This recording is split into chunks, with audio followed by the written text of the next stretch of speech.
Hello जय हिंद दोस्तों। मैं Akshay Singh Kansai GS for IAS PCS के इस प्लेटफॉर्म में आपका स्वागत करता हूं। अगर आप यूपी पीसीएस 2024 में जो एग्ज़ाम होने वाला है या फिर जो भी 2025 में एग्ज़ाम होगा उसकी तैयारी कर रहे हैं तो ये लेक्चर आपके लिए बहुत इंपॉर्टेंट है, क्योंकि आपको पता होगा यूपी पीसीएस प्रीलिम्स का एग्ज़ाम हमारा 17 मार्च को होने वाला और नज़दीक ही है।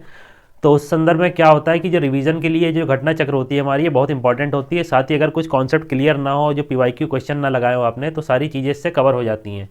तो ये वीडियो लेक्चर उसी को ध्यान में रख के लाया गया है। आपको पता होगा इसका इंपॉर्टेंस कितना है। बाकी अगर आप हमारे चैनल पर नए हैं तो बता दें, इससे पहले हमने ज्योग्राफी के कुछ लेक्चर ले रखे हैं और ये जो सीरीज़ हमारी है इसको क्या करेंगे, हम एग्ज़ाम से पहले पहले 17 मार्च से पहले पहले जितने भी ज्योग्राफी की या हिस्ट्री की या पॉलिटी या एनवायरनमेंट या साइंस की जितनी भी वो होंगी हमारी घटना चक्र, उनको पूरी कवर कराएंगे, उसकी पूरी पूरी कोशिश करेंगे। इससे पहले हमने कुछ करंट अफेयर के भी सेशन ले रखे हैं, अगर आपने उनको ना देखा हो तो चैनल में विजिट करके जाके देख सकते हैं आप उसको।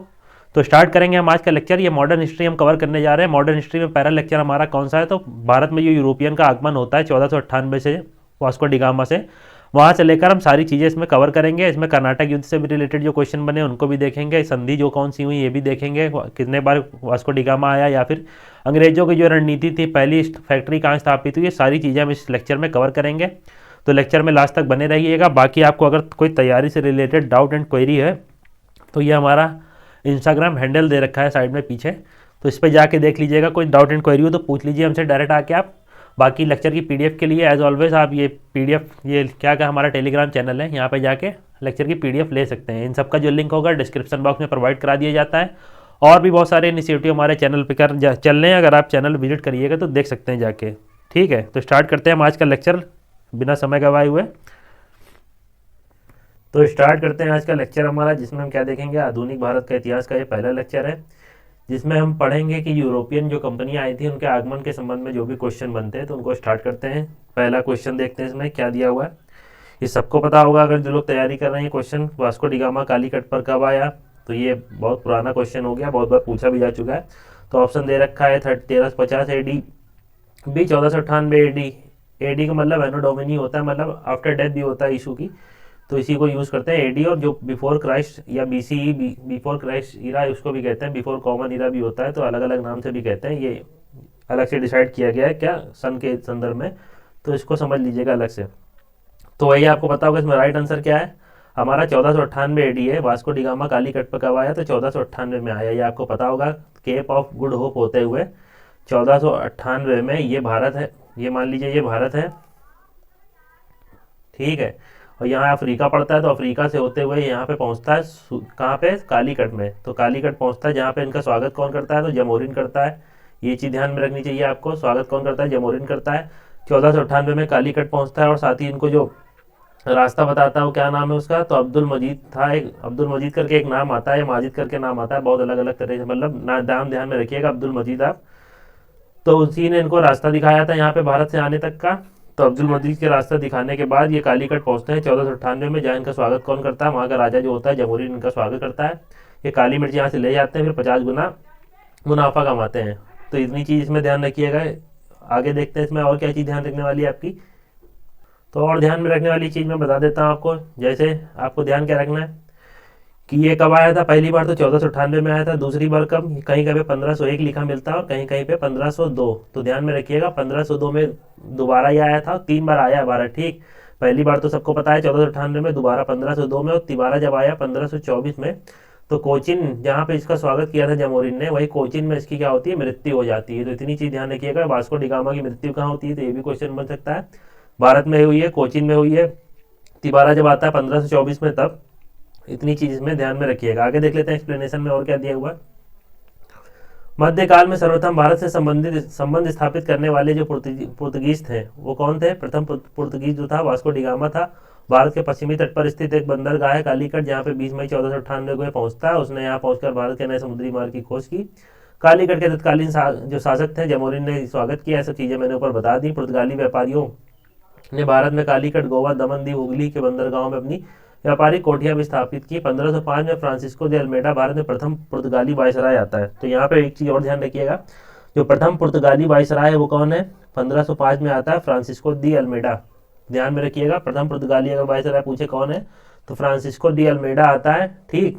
कब आता है, तो 1505 में आता है।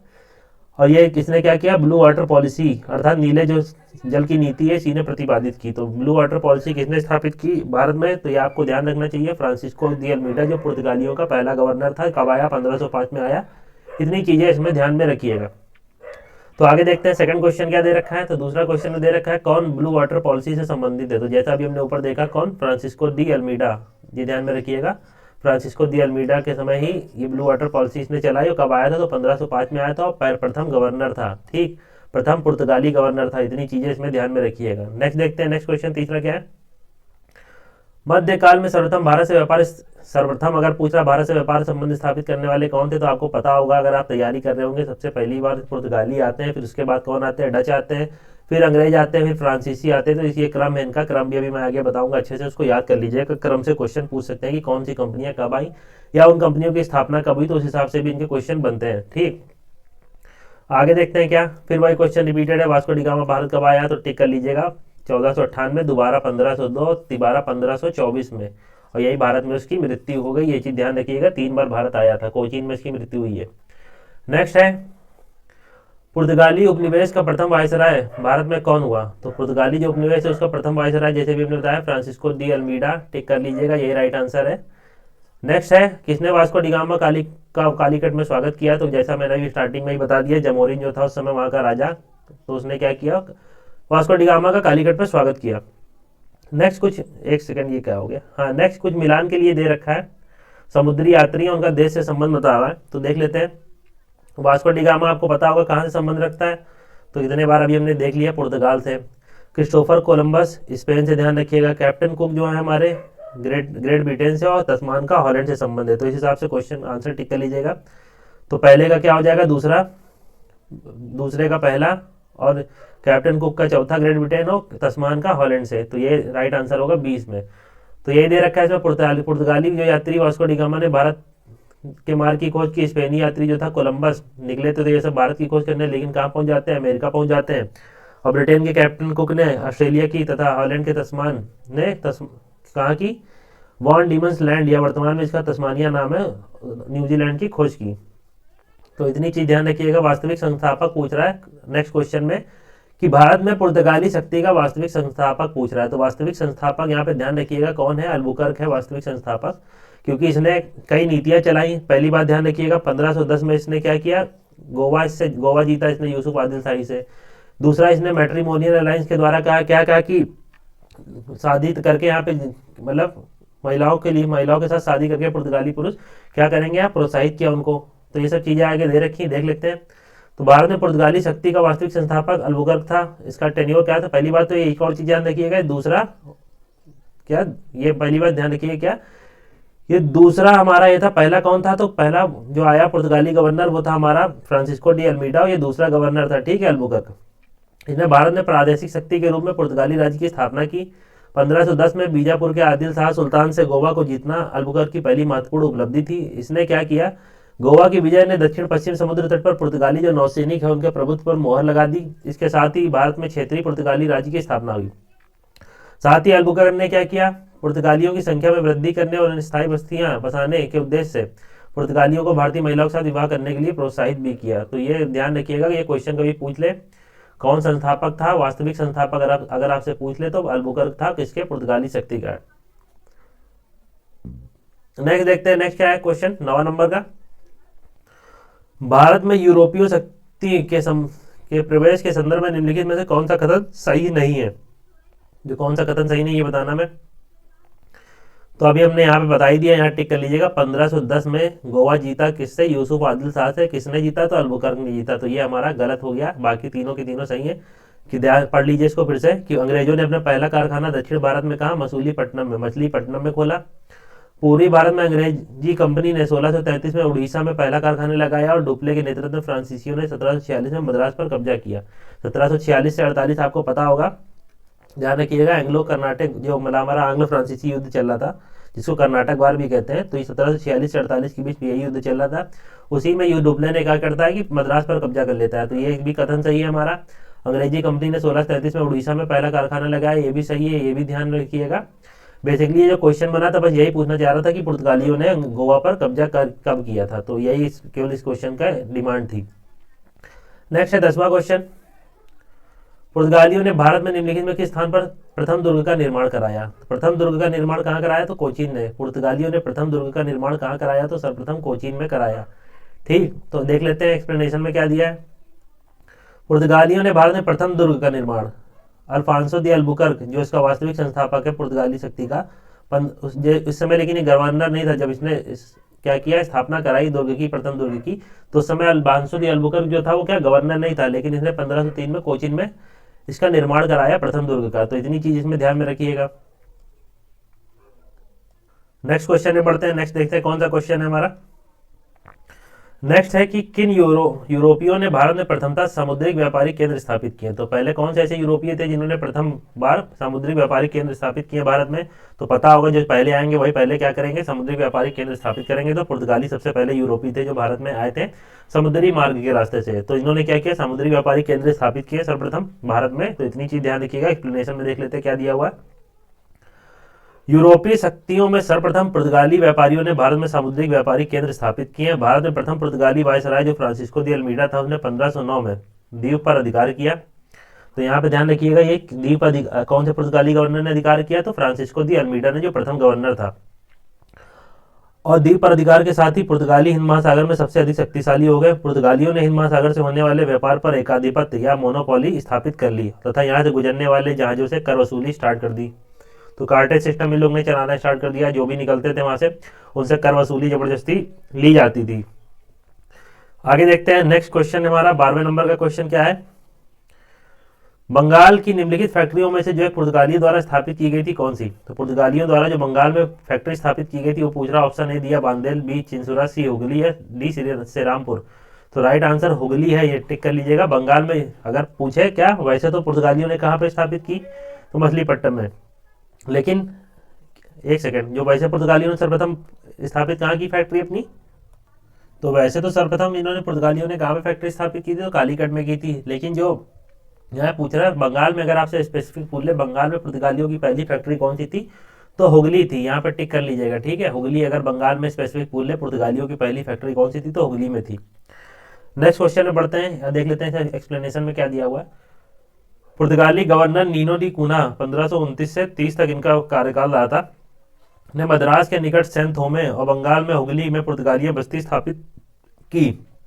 भारत के पूर्वी समुद्री तट की ओर पुर्तगाली वाणिज्य का विस्तार किया। 1534 में पुर्तगालियों ने बंगाल के शासक गयासुद्दीन महमूद शाह से सदगांव चटगांव में अपनी फैक्ट्री स्थापित करने की अनुमति प्राप्त कर ली। इसके बाद संपूर्ण बंगाल में अनेक पुर्तगाली बस्तियों की स्थापना हो गई। चटगांव जिसे पुर्तगाली महान बंदरगाह के रूप में अभिहित करते थे, उनके प्रथम प्रयुक्त किया जाता रहा है, किंतु 16वीं सदी में सदगांव का पतन हो गया और उस स्थान पर हुगली ने ले लिया। और चिंसुरा में डचों ने गुस्तावुस किले का निर्माण कराया और श्रीरामपुर डेनिश का प्रमुख केंद्र था। नेक्स्ट क्वेश्चन देखते हैं। 13 नंबर क्वेश्चन क्या दे रखा है, पांडिचेरी जो वर्तमान में इसको पुदुचेरी नाम है के संदर्भ में निम्नलिखित कथनों पर विचार करना है। तो पहला क्या दे रखा है, पांडिचेरी पर कब्जा करने वाले पहली यूरोपीय शक्ति जो थी कौन थी? पुर्तगाली थी। दूसरा दे रखा गया, पांडिचेरी पर कब्जा करने वाली दूसरी यूरोपीय शक्ति कौन थी? तो फ्रांसीसी थी। तो पांडिचेरी पहली कब्जा करने वाली यूरोपीय फैक्ट्री कौन थी? तो पुर्तगाली बता रहा है और दूसरी फ्रांसीसी बता रहा है। नेक्स्ट बता रहा है कि अंग्रेजों ने कभी भी पांडिचेरी पर कब्जा नहीं किया। तो यहाँ पे हमको राइट आंसर बताना है। पहली चीज ध्यान रखिएगा, ये कथन गलत है क्योंकि अंग्रेजों ने लगभग पूरे भारत में कब्जा किया। तो यहीं से आप आंसर निकाल सकते हैं। सिर्फ यही पूछना चाह रहा था आपसे, डिमांड यही थी क्वेश्चन की। तो यहाँ पे तीसरा एलिमिनेट कर दीजिएगा, ठीक है। सही कथन हमें चुनना है, तो तीसरा एलिमिनेट कर दीजिएगा। आंसर केवल इसमें एक हो जाएगा, ठीक है। केवल पहला इसमें सही हो जाएगा। पांडिचेरी में सर्वप्रथम पुर्तगालियों ने अपना ब्रिटिश उपनिवेश स्थापित किया था। पांडिचेरी ने इसके बाद डेन्स और डचों ने भी व्यापारिक कोठियां स्थापित की, जिसके बाद 1673 में ईस्वी में फ्रांसीसियों ने अपनी बस्ती स्थापित की। तो पुर्तगालियों के बाद सबसे दूसरी किसने स्थापित किया? डेन्स या डचों ने अपनी यहाँ पे व्यापारिक कोठियां स्थापित की, जिसके बाद फ्रांसीसियों ने यहाँ पे आए। यहाँ पे दे रखा था एक दूसरा कथन इसलिए गलत रह रहा है क्योंकि दूसरी यूरोपीय शक्तियां फ्रांसीसियों को बता रहा है, जबकि दूसरी कौन थी? डेन्स और डच थे। क्या बता रहा है इसमें? जैसे हमने देख लिया कि अंग्रेजों ने पांडिचेरी पर 1793 ईस्वी में कब्जा कर लिया और 1814 में हुई पेरिस की संधि के तहत इसे फ्रांस को सौंप दिया। इसमें केवल कथन कौन सा? पहला सही है। नेक्स्ट क्वेश्चन बढ़ते हैं। क्या हुगली को बंगाल की खाड़ी में समुद्री लूटपाट के लिए किसने अड्डा बनाया? तो ऑप्शन दे रखा है पुर्तगाली, फ्रांसीसी, डेनमार्क वासी या अंग्रेज। तो राइट आंसर इसमें पुर्तगाली होगा। पुर्तगालियों द्वारा हुगली जो है जो बंगाल में पड़ता है उसमें बंगाल की खाड़ी में समुद्री लूटपाट के लिए अड्डे के रूप में किन्होंने इस्तेमाल किया, तो पुर्तगालियों ने किया। नेक्स्ट है 15, बंगाल की खाड़ी में समुद्री डकैती के लिए हेतु हुगली का उपयोग किसने किया? अगेन रिपीटेड क्वेश्चन, पुर्तगाली टिक कर लीजिएगा। नेक्स्ट है क्वेश्चन हमारा 16, कलकत्ता का संस्थापक पूछ रहा है, ऑप्शन दे रखा है Charles Eyre, B Job Charnock, C Gerald Aungier या डी विलियम नॉरिस। तो राइट आंसर क्या होगा? Job Charnock. तो ठीक है, जॉब चॉर्नक ने क्या किया? कलकत्ता के संस्थापक के रूप में इनको माना जाता है।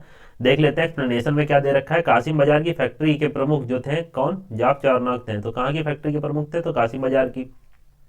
ने अंग्रेजों से क्या किया? व्यापार केंद्र के लिए हुगली के स्थान पर सूतानती और सुतौनीति जिसको भी कहते हैं को चुना। उसे ही कलकत्ता का संस्थापक माना जाता है। हालांकि मई 2003 में दिए गए अपने निर्णय में कलकत्ता उच्च न्यायालय की एक खंडपीठ ने क्या बताया कि जब जॉब चॉर्नक को कलकत्ता का संस्थापक न मानते हुए कहा कि कलकत्ता जॉब चॉर्नक के आगमन से पूर्व में भी अस्तित्व था। इस आधार पर कलकत्ता का स्थापना 24 अगस्त 1690 को नहीं मनाया जाता है। तो ये चीज ध्यान रखिएगा। कलकत्ता उच्च न्यायालय ने इसमें फैसला दिया कि जब जॉब चॉर्नक आया नहीं था उससे पहले ही कलकत्ता अस्तित्व में था। ये नहीं कि जॉब चॉर्नक ने इसका गठन किया है। तो इसलिए वैसे अगर पेपर में क्वेश्चन बने तो आप टिक करिएगा जॉब चॉर्नक, क्योंकि बहुत बार क्वेश्चन इससे बन चुका। आयोग ने पूछा, यूपी पीसीएस ने भी, ये देखिए उत्तराखंड आयोग ने भी पूछा, और जबकि निर्णय कब आ गया था? 2003 में। तो कलकत्ता किसने बसाया? ए ऑप्शन है जॉन सरमैन, बी वास्को डिगामा, सी वॉरेन हस्टिंग या डी जॉब चॉर्नक। तो राइट टिक कर लीजिएगा फिर से यही। नेक्स्ट है क्या? भारत निम्नलिखित में से किस स्थान पर भारत में प्रथम नगर निगम स्थापित किया गया? तो प्रथम नगर निगम ए दे रखा कलकत्ता, बी मद्रास, सी बॉम्बे या डी दिल्ली। तो टिक कर लीजिएगा, मद्रास में प्रथम नगर निगम स्थापित किया गया था। तो भारत में प्रथम नगर निगम कहाँ स्थापित किया गया था? तो मद्रास में किया गया था। आधुनिक भारत में पहला नगर निगम 1688 में मद्रास के पूर्व प्रेसिडेंसी शहर में स्थापित किया गया था। नेक्स्ट है 19वां क्वेश्चन, भारत के साथ व्यापार के लिए सर्वप्रथम संयुक्त पूंजी कंपनी पूछ रहा है किन लोगों ने आरंभ की? तो ए पुर्तगाली है, बी डच है, सी फ्रेंच है, सी और डी डेनिश है। तो राइट आंसर क्या है? डच जो है इन्होंने संयुक्त पूंजी ज्वाइंट वेंचर कंपनी इन्होंने स्टार्ट की थी। देख लेते हैं एक्सप्लेनेशन में। भारत के साथ व्यापार के लिए सर्वप्रथम जो संयुक्त पूंजी कंपनी थी 1599 में लंदन में स्थापित अंग्रेजी ईस्ट इंडिया कंपनी थी। अंग्रेजी ईस्ट इंडिया कंपनी हमारी थी प्रथम कंपनी। ठीक है, तो ऑप्शन में यहाँ अंग्रेज नहीं दे रखा है। इसके बाद जो हॉलैंड में 1602 में बनी डच की, उसने संसद द्वारा प्रस्तावित एक संयुक्त डच ईस्ट इंडिया कंपनी की स्थापना की। तो यहाँ पे अगर अंग्रेज होता तो अंग्रेज पहली सर्वप्रथम संयुक्त पूंजी कंपनी उन्होंने स्टार्ट की, लेकिन अंग्रेज नहीं दे रखा तो यहाँ पे डच लगा लीजिएगा दूसरे नंबर पे, दूसरी बार किन्होंने? तो डचों ने संयुक्त पूंजी कंपनी की स्थापना की थी। नेक्स्ट है 20वां क्वेश्चन, क्या दे रखा है? कौन सा एक सही है बताना है। तो ए दे रखा है भारत कोच्चि स्वतंत्रता, आधुनिक कोच्चि जो है भारत की स्वतंत्रता तक डच का उपनिवेश था। बी दे रखा है डचों ने पुर्तगालियों को पराजित किया और आधुनिक कोच्चि में उन्होंने फोर्ट विलियम का निर्माण कराया। सी दे रखा है आधुनिक कोच्चि पहले डच उपनिवेश था, फिर बाद में पुर्तगालियों का अधिकार हो गया। डी दे रखा है आधुनिक कोच्चि कभी भी ब्रिटिश उपनिवेश का भाग नहीं था। तो राइट आंसर में टिक करना, ये हमारा राइट आंसर है। फोर्ट विलियम की स्थापना की आधुनिक कोच्चि में किन्होंने? पुर्तगालियों को पराजित कर डचों ने। एक्सप्लेनेशन फिर वही लिख दिया गया कथन उठा के, तो यही फिर से पढ़ लीजिएगा। नेक्स्ट है भारत में ईस्ट इंडिया कंपनी की सफलता का राज क्या था? तो ईस्ट इंडिया कंपनी की सफलता का राज पूछ रहा है। तो ए दे रखा है भारत में राष्ट्रीय भावना की कमी, बी कंपनी की सेना को पश्चिमी प्रशिक्षण मिला था और उनके पास आधुनिक हथियार थे, सी भारतीय सैनिक में राष्ट्रीय भावना का अभाव था जिसके फलस्वरूप उन्हें कोई भी अच्छा वेतन देता था तो अपनी सेवा में उन्हें लगा लेता था। तो डी दे रहा है उपयुक्त तीनों, तो तीनों के तीनों राइट आंसर है। आपको पता होगा जब तक नेशनल मूवमेंट नहीं चला है तो उसके पहले तक लगभग जो हमारी राष्ट्रीय भावना थी देश में बहुत कम थी। साथ ही जो कंपनी थी और भारतीय जो थे उनमें क्या था कि राष्ट्रीयता का अभाव था भावना का, तो उनको अगर कोई भी अपनी सेना में रख लेता था, होता यह था कि भारतीय लोग ही सेना भर्ती होते थे और भारतीयों को ही मारते थे। तो इस हिसाब से देखिएगा यही राइट आंसर है। तीनों उपयुक्त, तीनों कथन सही हैं। तो एक्सप्लेनेशन में दिया तीनों कथन जो कारण है भारत में ईस्ट इंडिया कंपनी सफलता में सहायक थे। यह तब है कि 1599 में इंग्लैंड में मर्चेंट एडवेंचर्स नामक दल ने अपने अंग्रेजी ईस्ट इंडिया कंपनी और दी गवर्नर एंड कंपनी, ये पूरा नाम था इसका, तो ये पढ़ लीजिएगा, कभी कभी क्या पता है क्वेश्चन पूछ लेता है। नेक्स्ट है क्वेश्चन 22वां, भारत निम्नलिखित ब्रिटिश कंपनियों में से भारत में व्यापार करने का पहला अधिकार प्राप्त किसे हुआ था? तो निम्नलिखित जो ब्रिटिश कंपनी नीचे दे रखी इनमें से किसको सबसे पहले भारत में अधिकार प्राप्त हुआ था व्यापार करने के लिए? तो option A Levant company, B East India company, C English company trading into the Indies और डी दे रखा है ओस्टेड कंपनी। तो राइट आंसर क्या है हमारा, लीवेंट कंपनी को स्थल मार्ग से 1593 में 1593 में भारत में व्यापार करने का अधिकार पत्र प्राप्त होता है, लेकिन कहाँ से, तो स्थल मार्ग से। आगे और देखते हैं एक्सप्लेनेशन में क्या दिया है। 31 दिसंबर 1600 को महारानी एलिजाबेथ ने प्रथम, कंपनी कौन सी थी, जो जिसको ईस्ट इंडिया कंपनी कहते हैं हम, के व्यापार के साथ पहला अधिकार पत्र प्रदान किया समुद्री मार्ग से व्यापार करने के लिए। और 1702 में इसने न्यू कंपनी तथा महारानी एनी के साथ मिलकर त्रिपक्षीय इकरारनामा किया, जिसके तहत पुरानी कंपनी जो थी वो 7 साल के भीतर खुद बंद हो गई। 1709 में दोनों कंपनियां मिलकर क्या बन गई, United company of merchants of England trading into the East Indies के रूप में व्यापार बढ़ाएंगे, और कंपनी सामान्यतः ईस्ट इंडिया कंपनी के रूप में जानी जाती है। तो ये चीज इसमें दे रखी है। नेक्स्ट क्वेश्चन है 23वां, लंदन में ब्रिटिश ईस्ट इंडिया कंपनी के गठन के समय भारत का जो कौन बादशाह था, ये पूछ रहा है। तो उस समय मुगल पावर में थे, आपको पता होगा। जब ईस्ट इंडिया कंपनी का गठन हुआ है, तो गठन आपको पता होगा कब हुआ, 1599 में। 1600 में इसको चार्टर मिला है। तो उस समय कौन थे, तो अकबर थे यहाँ पे। क्या, अकबर उस समय बादशाह थे भारत में, जब east India company, British East India company का गठन हुआ है। वही जहांगीर के समय, तो जहांगीर के समय इनको क्या मिला है, एक सेकेंड, हाँ, जहांगीर के समय इनको क्या मिला है, तो व्यापारिक केंद्र स्थापित करने की अनुमति दी गई है। तो ये चीज ध्यान रखिएगा, भी आगे क्वेश्चन आएगा तो देखिएगा। सितंबर 1599 में लंदन के कुछ व्यापारियों ने लॉर्ड मेयर की अध्यक्षता में एक सभा का आयोजन किया। इसमें पूर्वी द्वीप समूह के साथ व्यापार करने की योजनाएं तैयार की गई।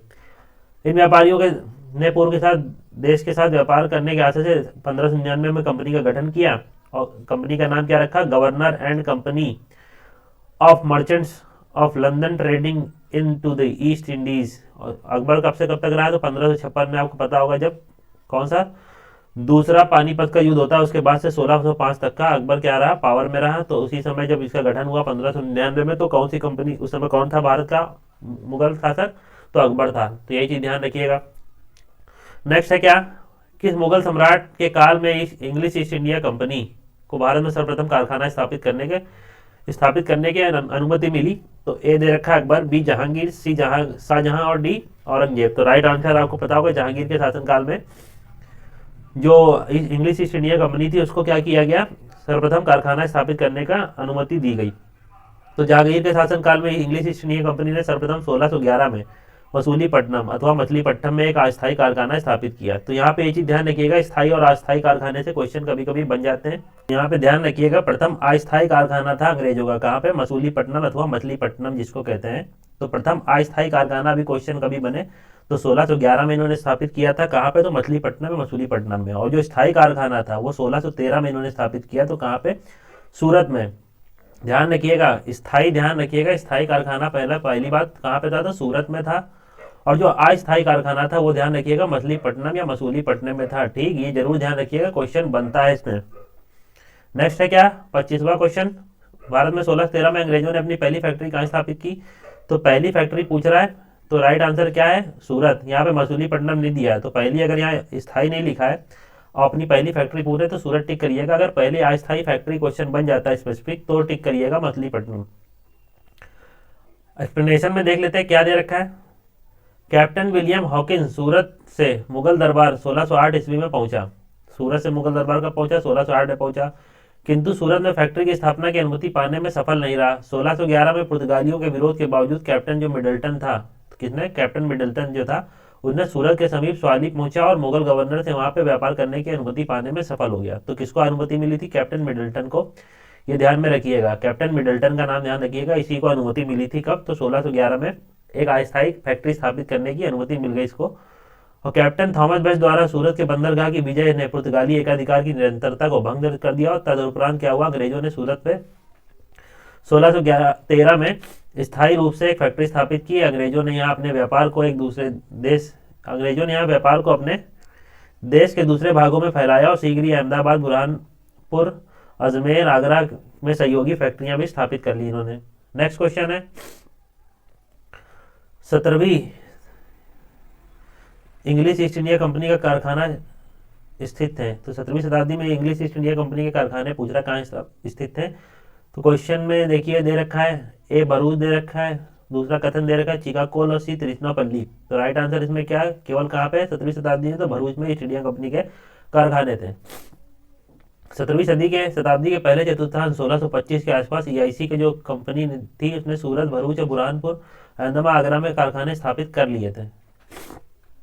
तो हिसाब से तो इसका राइट आंसर सारे होने चाहिए। तो ये तिरुचिरापल्ली नहीं है इसमें, अच्छा ये गलत है दे रखा है, हाँ तो ये, हाँ ये दोनों नहीं है इसमें, तो मतलब राइट आंसर यही होगा क्या, पहला केवल भरूच में, इसमें केवल दे रखा है। नेक्स्ट है एआईसी की प्रथम फैक्ट्री कहाँ स्थापित हुई, तो प्रथम फैक्ट्री फिर से टिक कर लीजिएगा, क्वेश्चन रिपीट होता है, सूरत में। नेक्स्ट है किस अंग्रेज अधिकारी ने पुर्तगालियों को स्वाली के स्थान पर हराया था, तो कौन सा ऐसा अंग्रेज अधिकारी था जिसने किसको, स्वाली पर पुर्तगालियों को हराया था। Option A William Hawkins, Thomas best, यही राइट टिक कर लीजिएगा, सी थॉमस रो दे रखा और डी जोशिया चाइल्ड। तो ये अभी हम पढ़ के आ रहे हैं, ठीक। नेक्स्ट है निम्नलिखित यूरोपीय व्यापारिक कंपनियों में किसने सूरत में प्रथम कारखाना स्थापित किया, तो सूरत में अंग्रेजों ने भी स्थापना एक पहला प्रथम कारखाना लगाया और फ्रांसीसियों ने भी, लेकिन यहाँ पर टिक कर लीजिएगा केवल बी, सर्वप्रथम पूछ रहा है कौन सी यूरोपीय कंपनी थी।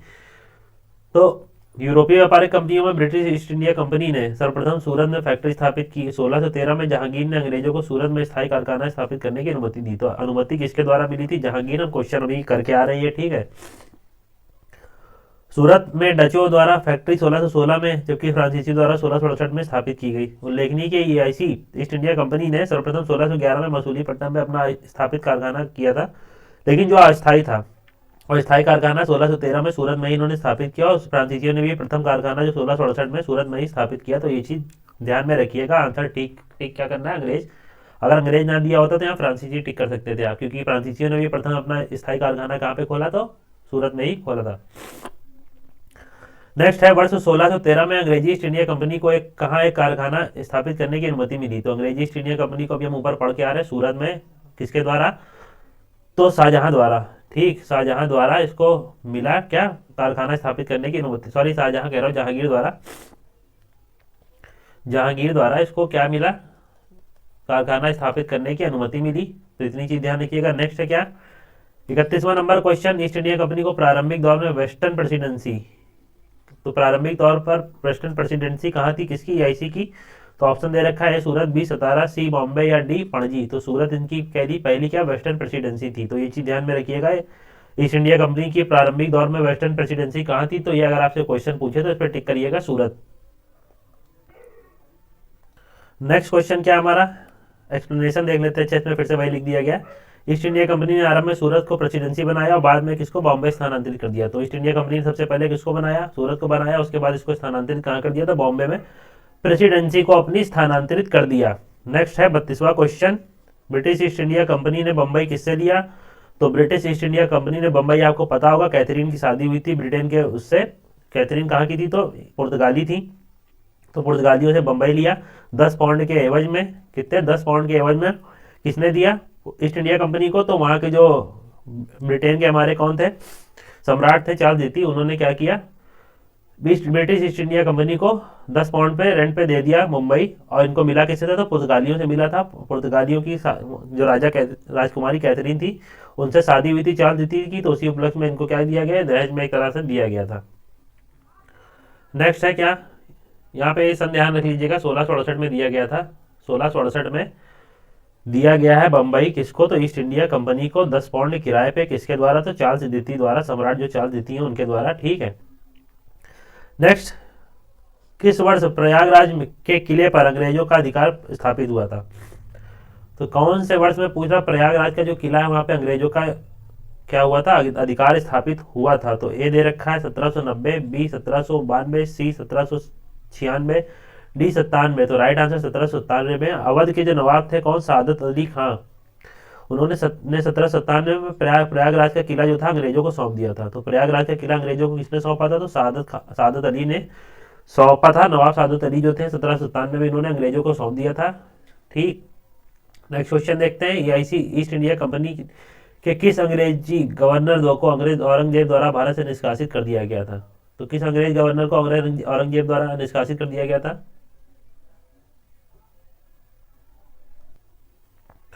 तो यहाँ पे ध्यान रखिएगा, ऑप्शन दे रखा है Aungier, C Sir John Child, C B दे रखा है सर जॉन चाइल्ड, सी दे रखा है सर जॉन गेयर, और डी दे रखा है निकोलस वेट। तो राइट आंसर है सर जॉन चाइल्ड को किसने, औरंगजेब ने निष्कासित कर दिया था भारत से बाहर।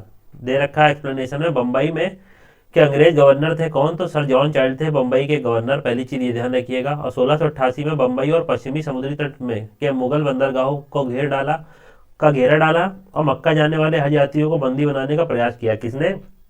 तो ये जो सर जॉन चाइल्ड था, इसने मक्का जाने वाले हज यात्रियों को बंदी बनाने का प्रयास किया, साथ ही घेरा डाला मुगल बंदरगाहों पे। तो इसके फलस्वरूप क्या होता है, औरंगजेब पहुंचता है और वहाँ पे इनको भारत से निष्कासित कर देता है। उसके बाद क्या होता है, मुगल शासक औरंगजेब के सामने उससे विवश होना पड़ता है और माफी मांगता है। तो उसके बाद फिर से इनको अनुमति मिल जाती है। तो ये चीजें ध्यान में रखिएगा। नेक्स्ट है प्रथम कर्नाटक युद्ध का तत्कालिक कारण पूछ रहा है। कारण तो बहुत सारे थे लेकिन तत्कालिक कारण पूछ रहा है। तो तत्कालिक कारण क्या होगा? तत्कालिक कारण में क्या होगा? तत्कालिक कारण देख लेते हैं प्रथम कर्नाटक युद्ध का। तो ऑप्शन ए दे रखा है अंग्रेजों फ्रांसीसियों के बीच प्रतिद्वंद्विता, बी ऑस्ट्रिया जो है ऑस्ट्रिया उसकी राजगद्दी की जंग चल रही थी, बी सी दे रखा है कर्नाटक की राजगद्दी का मामला, और डी दे रखा है अंग्रेज द्वारा फ्रांसीसी जहाज का अधिग्रहण। तो तत्कालिक कारण तो यही था, कौन सा? अंग्रेज जो थे उन्होंने फ्रांसीसी जहाज का अधिग्रहण कर लिया था। तो इस संदर्भ में इस युद्ध की ये जो युद्ध है ये स्टार्ट हो जाता है। तो एक्सप्लेनेशन देख लेते हैं। प्रथम कर्नाटक युद्ध पहले चला कब से कब तक? 46 से 48 तक का, ये ध्यान रखिएगा। कब से कब तक? 46 से 48 तक का। तो 46 से 48 तक प्रथम कर्नाटक युद्ध चलता है, लेकिन ये किसके उत्तराधिकार युद्ध थे? ऑस्ट्रेलिया के उत्तराधिकार युद्ध का जो विस्तार था भारत में भी हो गया, जो 1740 से स्टार्ट हुआ था। तो बेसिकली ध्यान रखिएगा क्या, 1740 में ऑस्ट्रिया का उत्तराधिकार का युद्ध होता है। तो ये युद्ध कहाँ पे? भारत में भी पहुंच जाता है। भारत में भी दोनों शक्तियां लड़ने लगती हैं। लेकिन ये क्वेश्चन के जो था वो क्या पूछा है, तत्कालिक कारण क्या था? तो तत्कालिक कारण ये था कि कैप्टन बर्नेट जो अंग्रेज ने नेतृत्व में क्या किया, सेना द्वारा कुछ फ्रांसीसी जहाजों पर अधिकार कर लिया और यही तत्कालिक कारण बना इसका। ठीक, तो इतनी चीज इसमें ध्यान रखिएगा। नेक्स्ट दे रखा है क्वेश्चन 36, कर्नाटक युद्ध पूरा किसके किसके मध्य लड़ा गया? तो पता होगा अंग्रेज और फ्रांसीसियों के बीच कर्नाटक युद्ध लड़ा गया था और 3 कर्नाटक युद्ध हुए थे। सारी चीजें आपको पता होनी चाहिए, इनके सन भी ध्यान में होने चाहिए। तो देखिए क्वेश्चन आ गया मिलान में इसी से रिलेटेड। 37वां प्रथम कर्नाटक युद्ध अभी हम देख के आए 46 से 48 तक। तो 1746 से 48 प्रथम कर्नाटक युद्ध। तो प्रथम कर्नाटक युद्ध में आपको पता होगा संधि कौन सी हुई है? तो ध्यान रखिएगा, ना पता हो तो एक्सलाफ सापेल की संधि हुई है प्रथम कर्नाटक युद्ध में। दूसरा कर्नाटक युद्ध जो था हमारा वो क्या था? अनिर्णायक था। सॉरी, यहाँ तृतीय कर्नाटक युद्ध रखा है। तृतीय कर्नाटक युद्ध कब हुआ था? तो यहाँ पे 63 तक, 1759 से 63 तक ध्यान में रखिएगा। 59 से 63 तक, 1700 ध्यान रखिएगा, 1759 से 63 तक। तो 63 में क्या? 1763 में ये जो पेरिस की संधि होती है ये भी ध्यान में रखिएगा, और तृतीय कर्नाटक युद्ध में होती है। दूसरा कर्नाटक युद्ध जो होता है 49 से 54 तक होता है। ठीक है, 49 से 54 तक के टेन्योर पे होता है। और इसमें क्या होता है, ये अनिर्णायक युद्ध होता है। ठीक, और प्रथम मैसूर युद्ध में ब्रिटिश जो है उनकी हार होती है। तो इस हिसाब से इसको मिला लीजिएगा। ए का हो गया हमारा चौथा, बी का हो गया पहला, ए का चौथा, बी का पहला, सी का तीसरा। तो इस हिसाब से आंसर क्या हो गया, ये सी टिक कर लीजिएगा। तो यहाँ पे दे रखा है प्रथम कर्नाटक युद्ध एक्सलाफ सापेल की संधि, तृतीय कर्नाटक युद्ध जो हुआ पेरिस की संधि से समाप्त हुआ। 1763 में पेरिस की संधि होती है। द्वितीय कर्नाटक युद्ध अनिर्णायक रहता है, 49 से 54 तक चलता है। प्रथम मैसूर जो युद्ध होता है, एंग्लो मैसूर वार, उसमें क्या होता है, ब्रिटिशर्स जो होते हैं उनकी हार हो जाती है। नेक्स्ट क्वेश्चन देखते हैं, 38 नंबर क्वेश्चन पूछ रहा है कौन एक सही सुमेलित नहीं है? तो ये बताना है कर्नाटक युद्ध पहला 46-48 हम बता चुके हैं, 49 से 54 है। ठीक, तो यहाँ 50 से 52 दे रखा है, तो ये गलत हो जाए। 49 से 54 तक चलेगा, 17 से, तो ये जिसको टिक कर लीजिएगा। बाकी कर्नाटक पानीपत आपको पता होगा, 3 पानीपत के युद्ध हुए, ये भी 1761 में लास्ट हुआ है। उससे पहले 1526 और दूसरा 56 में। तो 1526, 56 और 1761 ये कर्नाटक पानीपत के युद्ध हो गए।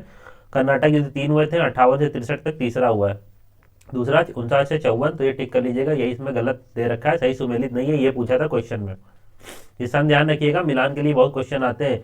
तो प्रथम कर्नाटक युद्ध 46 से 48, द्वितीय 49 से 54, तृतीय कर्नाटक युद्ध हमारा 58 से 63 जिसमें पेरिस की संधि होती है। और पानीपत का 3 युद्ध होते हैं, पहला ये तीसरा युद्ध है 1761 में लास्ट वाला। बाकी 26 ध्यान रखिएगा और 56 ध्यान रखिएगा। 15, 26 और 56 दो पानीपत के ये भी युद्ध हुए। उल्लेखनीय है कि भारत में अंग्रेजों और फ्रांसीसियों के बीच लड़े गए युद्धों को कर्नाटक युद्ध के नाम से जाना जाता है। तो यही चीजें इसमें दे रखी हैं। आगे बढ़ते हैं, 39 नंबर क्वेश्चन, निम्नलिखित में से कौन सा प्रथम यूरोपियन व्यक्ति जिसने भू क्षेत्र अर्जित करने के उद्देश्य से भारतीय राजाओं के झगड़ों में भाग लेना प्रारंभ कर दिया? तो कौन ऐसा यूरोपियन व्यक्ति था जिसने क्या किया, भारतीय राजाओं के झगड़े में भाग लेना आरंभ कर दिया कि जिससे क्या उससे भू क्षेत्र उसको मिल सके? तो ऑप्शन दे रखा है क्लाइव, बी डुप्ले, सी अल्बुकर्क और डी वॉरेन हस्टिंग। तो राइट आंसर आपको पता होगा डुप्ले जो था, जैसा कि सबसे पहले इसने स्टार्ट किया जब हैदराबाद में उत्तराधिकार की जंग चल रही थी, तो उसमें डुप्ले ने क्या किया, भारतीय राजाओं के झगड़ों में भाग लेना स्टार्ट कर दिया। तो यही दे रखा है डुप्ले, और डुप्ले कहाँ, फ्रांसीसी था। ठीक, तो एक्सप्लेनेशन में देख लेते हैं क्या क्या दे रखा है। डुप्ले ने भारत में पहली बार वृहद खंडे प्रयोग किए जो भारत को जीतने के लिए अंग्रेजों को मार्गदर्शक बने। डुप्ले प्रथम यूरोपीय था ऐसा जिसने भू क्षेत्र अर्जित करने के उद्देश्य से भारतीय राजाओं के झगड़ों में भाग लेने की नीति आरंभ की। डुप्ले ही था जिसने पहली बार यूरोपीय सेना को भारतीय राज दरबारों में भारतीय व्यापार नियुक्त करवाया और जिसने पहली बार यूरोपीय हितों के लिए भारतीय राजनीति में हस्तक्षेप किया और बाद में भारत में यूरोपीय साम्राज्य की नींव रखी। उसके बारे में जीवी मालसेन ने लिखा है कि उसकी योजनाओं का प्रभाव उसके जाने के पश्चात भी रहा। वह भूमि जिसे उसने अपनी सूझबूझ से जोता और उर्वर बनाया, वह क्षमता जो उसने दर्शाई, उसके लौटने के तुरंत पश्चात उसके प्रतिद्वंदियों ने उपयोग की और उससे अत्यधिक लाभ उठाया। तो ये जितने भी डुप्ले ये सब नीतियां अपनाई थी, इन नीतियों को बाद में क्या क्लाइव अपना लेता है। तो ये आपको अगर कभी हिस्ट्री का मैं लेक्चर लूंगा तो बताऊंगा कि ये डुप्ले की जितनी भी नीतियां थी वो बाद में क्लाइव अपना लेता है। उसी के तहत क्या होता है, बहुत ज़्यादा ये लाभ कमाता है। तो यही उसी के संदर्भ में जीवी मालसेन ने लिख के रखा है, तो ये समझ सकते हैं आप इसको। बढ़ते हैं हम नेक्स्ट क्वेश्चन की तरफ। नेक्स्ट है 40वां क्वेश्चन। फ्रांसीसियों ने अपना सबसे पहला कारखाना निम्नलिखित में से किस कहाँ लगाया, पूछ रहे हैं। तो फ्रांसीसियों ने, अभी मैंने ऊपर बता के आया हूँ, 1668 के आसपास प्रथम कारखाना कहाँ पे लगाया फ्रांसीसियों ने, तो सूरत में अपना प्रथम कारखाना लगाया। तो इसको ध्यान में रखिएगा। आगे स्टार्ट करते हैं, देखते हैं इसमें क्या दिया है, एक्सप्लेनेशन में दिया है कि नहीं कुछ। तो वही दे रखा है क्या कि लुई 14वां उस समय क्या थे, मंत्री लुई 14वें के मंत्री कोलबर्ट ने 1664 में फ्रेंच ईस्ट इंडिया कंपनी की स्थापना की, जिसे कंपनी देश इंदेश ओरिएंटलेस कहा गया। फ्रांसीसी कंपनी का निर्माण राज्य द्वारा हुआ, मतलब सरकारी कंपनी थी एक तरह की, और राज्य ही इसका सारा खर्च देखती थी। तो राज्य द्वारा मतलब ध्यान रखिएगा, एक तरह की पूरी सरकारी कंपनी थी और सरकार इसका खर्चा देखती थी। 1667 में फ्रांसिस कैरो के नेतृत्व में एक अभियान दल भारत के लिए रवाना हुआ, जिसने 1668 में क्या किया, सूरत में अपने पहले व्यापारिक कारखाने की स्थापना की। तो ये चीज ध्यान रखिएगा, फ्रांसिस कैरो के नेतृत्व में एक अभियान भेजा गया था 1667 में, और 1668 में वो आके क्या करते हैं, भारत में सूरत में पहला कारखाना स्थापित करते हैं।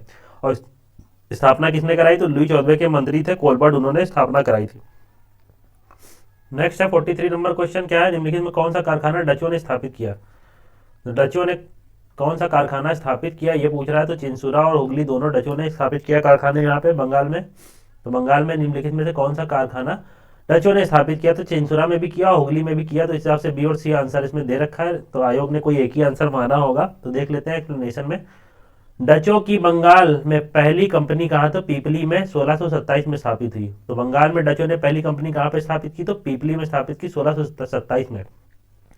इसके कुछ ही दिन बाद डच पीपली के से बालासोर चले आए और बंगाल में डचों ने 1635 से प्रारंभ कर 1656 के बीच कुछ समय तक हुगली में फैक्ट्री का संचालन किया और 56 के बाद हुगली के एक गांव चिंसुरा में 1653 में स्थापित फैक्ट्री डचों के व्यापार का मुख्य केंद्र बनी।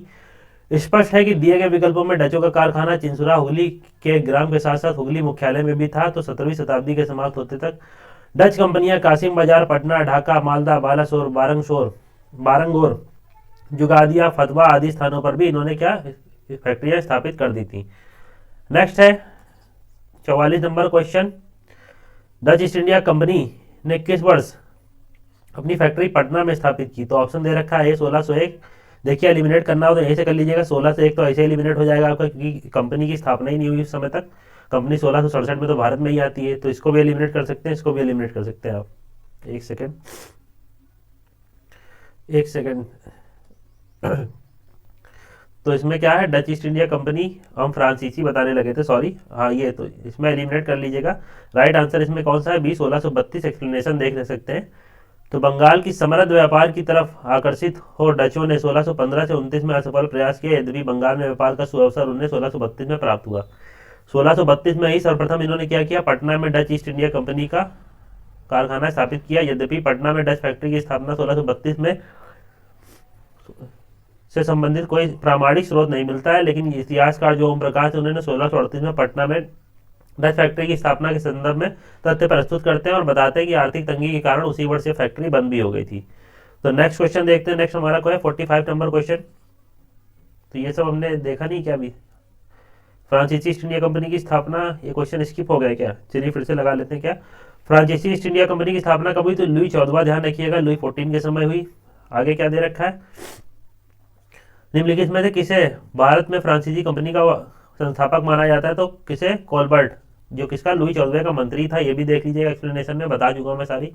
ये 44वां क्वेश्चन भी डिस्कस कर लिया है। नेक्स्ट है 45वां नंबर क्वेश्चन, फ्रांसीसी दक्कन में शक्ति आंदोलन स्थापित करने में असफल रहे थे किस लिए? तो ए दे रखा है डुप्ले सक्षम सेनापति नहीं था, बी दे रखा है अंग्रेजों की फौज शक्तिशाली थी, सी दे रखा है भारतीय लोग फ्रांसीसियों को पसंद नहीं करते थे, या डी दे रखा है पांडिचेरी सामरिक केंद्र था। तो अंग्रेजियों की जो फौज थी वो शक्तिशाली थी और डुप्ले बेशक एक सक्षम सेनापति था, लेकिन वहाँ की जो सरकार थी उन्होंने इसको वापस बुला लिया। तो इस चक्कर में और क्या होता है, अगर आपने हिस्ट्री पढ़ी होगी तो ध्यान होगा, इस चक्कर में और फ्रांसीसियों का प्रभुत्व कम हो जाता है। नेक्स्ट बढ़ते हैं नेक्स्ट क्वेश्चन पे। फ्रांसीसियों की पराजय का मुख्य कारण उनकी कमजोर नौसेना थी। वॉल्टेयर के अनुसार ऑस्ट्रिया के उत्तराधिकारी युद्ध के समय फ्रांस की जल शक्ति इतना इतना हास हुआ उसका कि सप्तवर्षीय युद्ध के समय उनके पास एक भी जलपोत नहीं बचा था। दूसरी ओर अंग्रेजों के पास एक शक्तिशाली सेना भी थी। तो इसी कारण क्या हुआ, फ्रांसीसी हारे थे। नेक्स्ट है 46 नंबर क्वेश्चन, निम्न यूरोपीय शक्तियों ने भारतीय व्यापार में समय समय पर प्रवेश किया, तो इनका सीक्वेंस बताना है कब किसने प्रवेश किया। तो सबसे पहले आपको पता होगा पुर्तगाली आए, तो नंबर 1 इस पर रखिएगा। फिर उसके बाद डच आते हैं, फिर अंग्रेज आते हैं और फिर आते हैं फ्रांसीसी। तो 1 2 क्या होगा, 4 2 1 3। तो 4 2 1 3 इसमें बी में दिया हो तो इसको देख लीजिएगा। नेक्स्ट क्वेश्चन बढ़ते हैं, सूची दे रखी है 2, इनको मिलाना है किससे किससे, जो जिनसे जहां से रिलेटेड है ये सूचियां। तो पांडिचेरी गोवा आप यहाँ टिक कर लीजिएगा पुर्तगालियों से 15 से 10, पांडिचेरी फ्रेंच से कर लीजिएगा, और ट्रैंकोबार डच से कर लीजिएगा, और ये मद्रास या सुधार ये क्या दे रखा है, डेनिश से। तो इस हिसाब से क्या हो गया आंसर, पहला इसमें दिखा रहा है ए का 2, बी का 3, सी का 4। यहाँ मैंने गलत लगा दिया, ट्रैंकोबार का संबंध किससे है, तो डेनिश से, और सुदरास या मद्रास यहाँ पे लिखा होना चाहिए, इसका संबंध है डच से। तो इस हिसाब से इसको टिक कर लीजिएगा, ठीक। तो एक बार फिर से रिपीट कर दे रहा हूँ, पांडिचेरी का संबंध किससे है, तो फ्रेंच से है, गोवा का पुर्तगीज, ट्रैंकोबार डेनिश, और सुदरास का डच से। न 48 नंबर क्वेश्चन, उस क्षेत्र की पहचान करें जहां यूरोप वासियों को सर्वोत्तम सोरा और अफीम। तो सोरा अफीम की खेती आज भी पता होगा आपको, बिहार में बहुत फेमस है वहाँ की। तो ये टिक कर लीजिएगा, यूरोप वासियों को सर्वोत्तम सोरा और अफीम कहाँ से प्राप्त होता था, तो बिहार से होता था। 49 नंबर क्वेश्चन, अंग्रेजी शासनकाल में भारत का कौन सा क्षेत्र अफीम उत्पादन में सर्वप्रसिद्ध था। तो फिर से क्वेश्चन रिपीट हो रहा है, थोड़ा सा घुमा के पूछ लिया है, तो बिहार इसमें राइट आंसर टिक कीजिएगा। 50वां नंबर क्वेश्चन क्या दे रखा है, निम्नलिखित यूरोपियों में से कौन एक स्वतंत्रता पूर्व भारत में व्यापारी के रूप में सबसे अंत में आया। तो सबसे अंत में कौन आया इनमें से, फ्रांसीसी आए, ठीक। 1664 के आसपास फ्रांसीसियों का भारत में आगमन होता है। नेक्स्ट है 51 नंबर क्वेश्चन, निम्नलिखित में किन स्थानों पर डचों के व्यापारिक अड्डे थे। तो उपयुक्त सभी इसमें दे रखा है। अब इतने सारे ये क्वेश्चन रटने की जरूरत ना करिएगा, कुछ नाम ध्यान में रख लीजिएगा इनमें, जैसे फेमस है सूरत है, मछलीपट्टनम है, चिंसुरा है, अहमदाबाद, कोचीन, ये ध्यान में रख सकते हैं आप, इनसे आप क्वेश्चन सॉल्व कर सकेंगे। नेक्स्ट क्वेश्चन में बढ़ते हैं, नेक्स्ट क्वेश्चन देख लेते हैं कौन सा हमारा दे रखा है। 52 नंबर क्वेश्चन है, जिसमें क्या, मृदा के स्वस्थ उपज के गुणों के आधार पर भूमि राजस्व का मूल्यांकन, युद्ध में चलती फिरती तोपों का उपयोग, सी दे रखा, तीसरा दे रखा कदर तंबाकू लाल मिर्च की खेती। तो बताना हमें यह कि अंग्रेज जो है उन्होंने भारत को इनमें से कौन सी देन दे रखी है। तो देखिए यहाँ पे दे रखा है ए कथन केवल एक, बी 1 2, सी 2 3, या डी इनमें से कोई नहीं। तो यही इसका राइट आंसर, क्योंकि इनमें से जितने भी ये सब चीजें दे रखी, कोई भी चीजों में अंग्रेजों ने भारत को देन नहीं दी है। तो ये सब देख लेते हैं आगे। तो मृदा के स्वरूप और उपज के गुणों के आधार पर भूमि का राजस्व मूल्यांकन अंग्रेजों से पहले ही शेर शाह सूरी और अकबर ने कर दिया था। तंबाकू और लाल मिर्च खेती जो है पुर्तगाली लेके आए, और चलती फिरती तोपों का प्रचलन मुगल काल में ही था। तो ये सब चीजें देख लीजिएगा, इस हिसाब से इनमें से कोई भी चीज अंग्रेजों ने यहाँ पे नहीं दी है, ठीक। अगर रेलवे दिया होता तो बेशक रेलवे अंग्रेजों ने यहाँ पे दे रखा है, तो उसको टिक कर सकते थे, बाकी इनमें से कोई चीज नहीं दे रखी है। नेक्स्ट है क्या, 53 नंबर क्वेश्चन, इसमें दे रखा है किसने ईस्ट इंडिया कंपनी के बारे में यहाँ टिप्पणी की थी कि कंपनी एक असंगति है परंतु उस व्यवस्था का भाग है जहाँ सब कुछ असंगत है। तो ये टीवी मैकाले, थॉमस वेबिंगटन मैकाले इनका फुल फॉर्म है। प्रथम विधि आयोग के अध्यक्ष भी रहे हैं 1834 में। इनके बारे में बहुत सी सारी चीजें मिलेंगी भी आगे जानने को, तो देख लीजिए चल के। जो थॉमस वेबिंगटन मैकाले हैं उन्होंने क्या है, ब्रिटेन के राजनीतिक और इतिहासकार था। 1834 से 38 तक वह भारत की सुप्रीम काउंसिल में लॉ मेंबर था और लॉ कमीशन का प्रावधान रहा है। भारत में जो दंड संहिता है उसकी पांडुलिपि इन्हीं ने तैयार की थी। अंग्रेजों को भारत की सरकारी भाषा और शिक्षा का माध्यम और यूरोपीय साहित्य, दर्शन तथा विज्ञान को भारतीय शिक्षा का लक्ष्य बनाने में इसकी महत्वपूर्ण भूमिका है। ईस्ट इंडिया कंपनी की नीतियों पर टिप्पणी करते हुए मैकाले ने कहा कि कंपनी एक असंगति है परंतु या उस व्यवस्था का भाग है जहाँ सब कुछ ही असंगत है। तो इतनी चीजें इसमें ध्यान में रखिएगा। तो यही सब ये कथन किसने कहा था? तो टीबी मैकाले ने कहा था। नेक्स्ट क्वेश्चन में बढ़ते हैं। नेक्स्ट क्या है? 54 नंबर क्वेश्चन। तो एक्सला शापेल जो 48 में संधि हुई थी कि पूछ रहा है संदर्भ में कौन सा कथन सही है। और संधि आपको पता होगा फर्स्ट कर्नाटक युद्ध के हुई थी, प्रथम कर्नाटक युद्ध के समय ये संधि हुई थी। ध्यान में रखिएगा 1746 से 48 तक हुआ है, ठीक है। 46 से 48 तक ये युद्ध चला है। प्रथम कर्नाटक युद्ध की समाप्ति हुई 48 में संधि के द्वारा, सही है। दूसरा दे रहा अंग्रेजों को मद्रास पुनः प्राप्त हो गया, तो ये भी सही है। तो दोनों कथन सही है। इस संधि के बाद क्या हुआ था? तो जो जो भी चीजें इन दोनों ने जीती थी आपस में फिर से एक्सचेंज हो गई थी। तो यही दे रखा है इसमें। एक्सला शापेल की संधि 48 में ऑस्ट्रिया के उत्तराधिकार का युद्ध समाप्त हुआ और यूरोप का युद्ध बंद होते ही कर्नाटक का प्रथम युद्ध समाप्त हो गया और मद्रास अंग्रेजों को पुनः प्राप्त हो गया। नेक्स्ट है 55 नंबर क्वेश्चन। 55वां क्वेश्चन क्या है कि भारत में अंग्रेजों की सफलता और फ्रांसीसियों की असफलता के कारण निम्नलिखित में से कौन से कथन सही बताना सही कौन से कथन है। किसकी? फ्रांसीसियों की असफलता के संदर्भ में कथन बताना और अंग्रेजों की जो सफलता हुई उस संदर्भ में कथन बताना है, कौन सा सही है। अंग्रेजों को बंगाल विजय से अपार धन और जनशक्ति का मिलना। दूसरा देख रहा है अंग्रेजों की बेहतर नौसैनिक ताकत। तो ये दोनों कथन सही है। तो देख लेते हैं। अंग्रेजों की सफलता के बहुत सारे कारण थे, इनमें से क्या है? बेहतर नौसैनिक ताकत थी, बंगाल के नियंत्रण जब हो जाता है तो अपार धन की इनको प्राप्ति होती है जिन्हें ये युद्धों में भी यूज कर सकते हैं और कंपनी की विभिन्न इकाइयों में समन्वय भी था और योग्य नेतृत्व भी मिला क्लाइव को। तो इस संदर्भ में कथन सही हो जाता है। तो हमारा ये वीडियो लेक्चर खत्म होता है। अगर आपको वीडियो लेक्चर अच्छा लगा तो लाइक करिएगा और वीडियो को शेयर कर दीजिएगा ज़्यादा से ज़्यादा लोगों तक का, ताकि और भी लोग इसका लाभ ले सकें। अगर कोई कमी रह जाती है तो कमेंट बॉक्स में बताइएगा। मिलते हैं नेक्स्ट वीडियो लेक्चर में। Good bye.